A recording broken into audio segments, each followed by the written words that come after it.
Yo, what is up, guys? SK here with some more Summers War Lost Centuria content. Today we're going to do a showcase on the occult girl, Nicki, the dark occult girl. She's an attack type unit. Like I said, I was going to be doing 3 attack type unit videos. She's going to be number 2. She was right after Ragdoll. Now, when it comes to Nicki, she is one of the top back row clearing monsters. She is number 2 right now because of one monster is taking over the charts. He's going to be in my first HP monster video. But right now, this is all about Nicki. What Nicki does is she casts Teddy Spell on the back line of enemies. So what the Teddy Spell does is that it puts a harmful effect that makes it so the opponent receives 5% of the max HP as damage regularly until the duration ends. It also ignores defense. Teddy will be released to inflict great damage when the duration ends. If the effect is removed before duration ends, you will be stunned with the damage. Now what that means is that once Teddy's placed on you, you do have a set amount of time, and then the teddy bear will explode. And when that explosion does happen, you're going to take a chunk of damage. Generally, what us Nicki lovers like to do is set the Teddy debuff and hit it with a Sierra promise time and end the situation right there. That puts off a lot of damage on the enemy, especially if they are both buffed. They take a lot of damage off of the enemy in the back row. And that puts your opponent on a little teeter because usually the back row monsters are all DPS and they have low HP.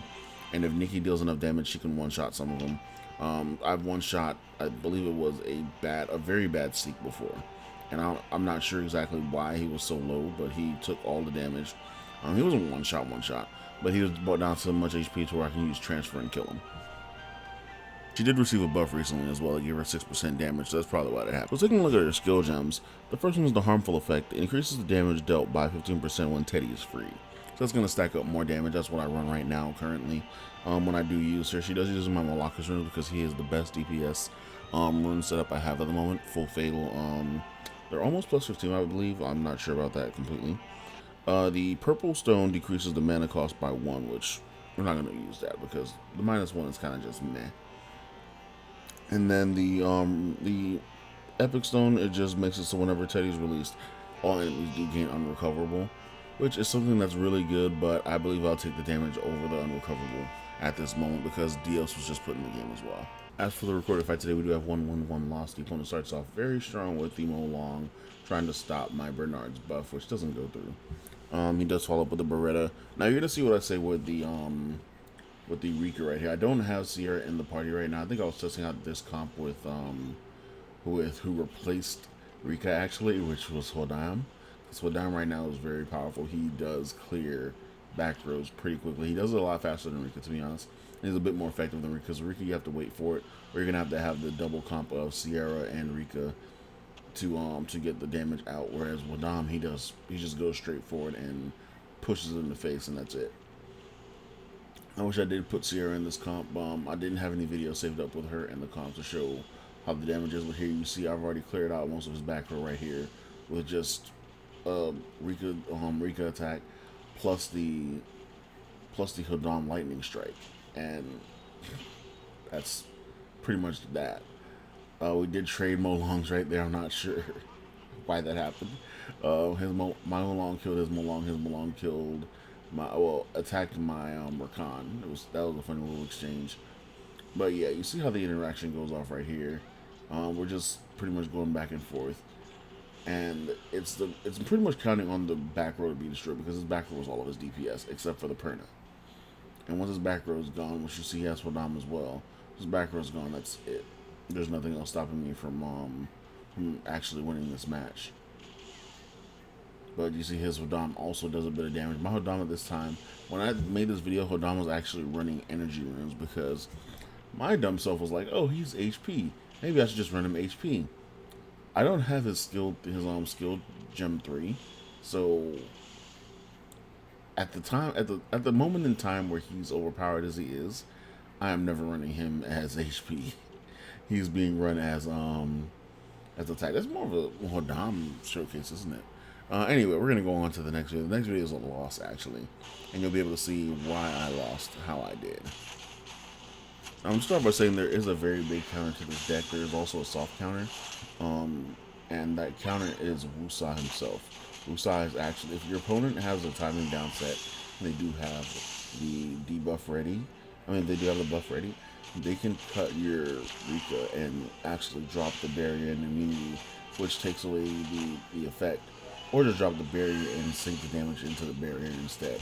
And that makes it to where it's very hard to play that style. But this moveset user did not do that at all until I think the end. I'm pretty sure this was a loss. This should have been a loss. I lost for other reasons in this video. But I wish I did have a Wusa video where he did the right things, because in this video he didn't do the right things. He did stop my Hodam right here, but this was before I even put Hodam to do the damage, so I was like, alright, whatever.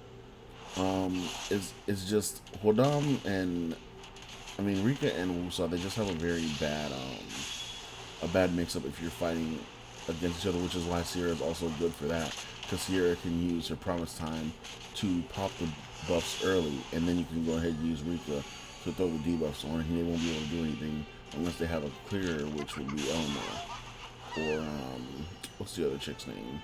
The Mermaid, which nobody plays. Well, everybody plays her, but she's kind of a soft counter, like I said. She's actually the soft counter to the Rika strategy, because she does that Precious Life thing where it clears all debuffs, and then evens out the HP for all monsters. It won't let them die from the debuff, from Teddy's curse debuff, if she does clear all the HP. Clear all the debuffs and even all the HP.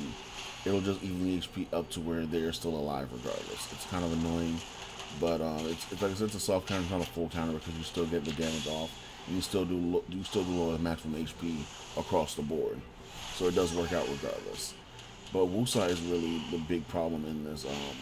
If you do have a competent Wusa player that drops the buff right before your Rika every time, if they know how to play patient, they will corner you on this Rika play every single time. Like I said, this guy didn't really do it. He used that Divine Protection instead of pulling out Wusa once again, and it's just kind of... It also does for this team that there's no front row clear. Like it relies heavily on getting the back row out of there, and the front row will usually fall after, because it's just a bunch of beefy monsters, and it's 5% per HP, so it's just like, they're going to fall regardless. You just got to get the back row out of there quickly. And it's sometimes hard to do because there's no way to pull off some of the monsters that are sitting in the front row, especially when they have healers like the Mermaid, which I seriously don't remember her name right now, and the Water Fairy, which who else's name I don't remember. This is a very bad video for remembering names. Anyway, that's pretty much it for the video. I'm gonna take this loss, and that's pretty much it. Hopefully you learn from my mistakes when it comes to this. I would say run Rika with Sierra if you're gonna run Rika. If you're not gonna run Sierra, then you probably shouldn't run Rika. Run Hodam right now. Like I said, he's very strong at the moment.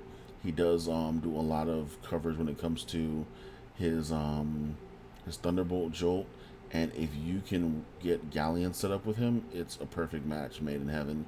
You can go ahead and use Galleon's skill, and then go straight into Hodam, and you are set. You just pretty much strike the entire enemy line, and you're good to go. But yeah, that's pretty much it for this video. And if you have a Tessarion, it's even better. It's so much better. But there's a lot of skill things I want to do. I just don't have either the gems or the monsters or the skill gems to do a lot of things that I do want to do. But I will work on getting those things in the future. So hopefully you guys stick around, and we'll be able to bring out some of those videos showing off, my future accomplishments. And yeah, I'll see you guys in the future. Peace.